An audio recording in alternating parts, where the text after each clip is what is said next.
যাচ্ছে। আদর্শ ক্লাবের মন্দির পরিদর্শন করতে হলে প্রবেশ করতে হবে এবং মন্দির পরিদর্শনের শেষে বেরিয়ে যাওয়ার জন্য গোয়ালপট্টিগড় এবং গোপালনগরের দিকে যেতে হবে। কোনো অবস্থাতেই কোনো প্রকার সাইকেল, মোটর সাইকেল, সিটি রিক্সা, ভ্যান, অটো, চার চাকা গাড়ি আদর্শ ক্লাবের পূজা মণ্ডপে যাওয়ার রাস্তায় প্রবেশ করতে পারবে না। পুজোর দিনগুলিতে রাত্রি ৩টার পর নো এন্ট্রি উঠে গেলেও আদর্শ ক্লাবের পুজোর ক্ষেত্রে সবসময়ের জন্য নো এন্ট্রি কঠোরভাবে বলবৎ থাকে। মণ্ডপে যাওয়ার রাস্তার দুই ধারে যারা বসবাস করেন তাদের ক্ষেত্রেও একই নিয়ম বলবৎ থাকে। আপনাদের সহযোগিতা ছাড়া এত বড় কর্মযজ্ঞ সফল করা আমাদের কাছে খুবই চ্যালেঞ্জের ব্যাপার।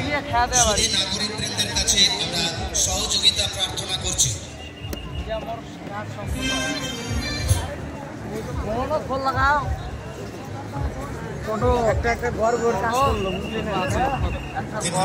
পুলিশ প্রশাসনের পক্ষ থেকে সকল দিনহাটাবাসীকে জানাই শুভ শারদীয়ার আন্তরিক প্রীতি ও শুভেচ্ছা। গোসানি রোড আদর্শ ক্লাবের পূজা মণ্ডপ আদর্শ ক্লাবের পূজা মণ্ডপে যাওয়ার রাস্তায় প্রবেশ করতে পারবে না। পুজোর দিনগুলিতে রাত্রি ৩টার পর নো এন্ট্রি উঠে গেলেও আদর্শ ক্লাবের পুজোর ক্ষেত্রে সবসময়ের জন্য নো এন্ট্রি কঠোরভাবে বলবৎ থাকে। মণ্ডপে যাওয়ার রাস্তার দুই ধারে যারা বসবাস করে তাদের ক্ষেত্রে একই নিয়ম বলবৎ থাকে। সহযোগিতা ছাড়া এত বড় কর্মযজ্ঞ সফল করা আমাদের কাছে খুবই চ্যালেঞ্জের ব্যাপার। শুধু নাগরিকবৃন্দের কাছে আমরা সহযোগিতা প্রার্থনা করছি।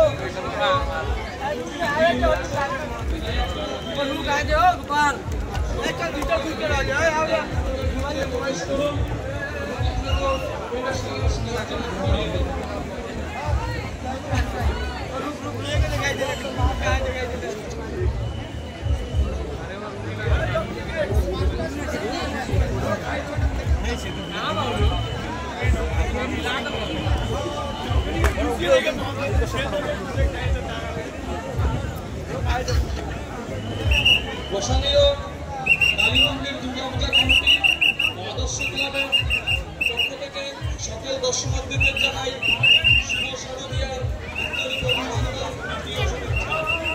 দর্শনার্থীদের কাছে অনুরোধ, আপনারা ধীরে ধীরে মণ্ডপের ভিতরে প্রবেশ করুন এবং অন্যকেও প্রবেশ করার সুযোগ লাভ করিয়ে দিন।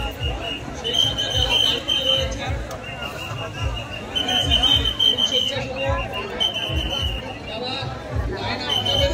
আপনারা ধীরে ধীরে মণ্ডপের ভিতরে প্রবেশ করেন এবং মাঝারি মণ্ডপে প্রবেশ করতে গিয়ে যদি কেউ বিপত্তি হন, তাদের স্বেচ্ছাসেবী সংগঠন রয়েছে বিভিন্ন মন্দিরের চারপাশে, আপনারা তাদের সহযোগিতা নিতে পারেন। যদি অসুবিধা হয়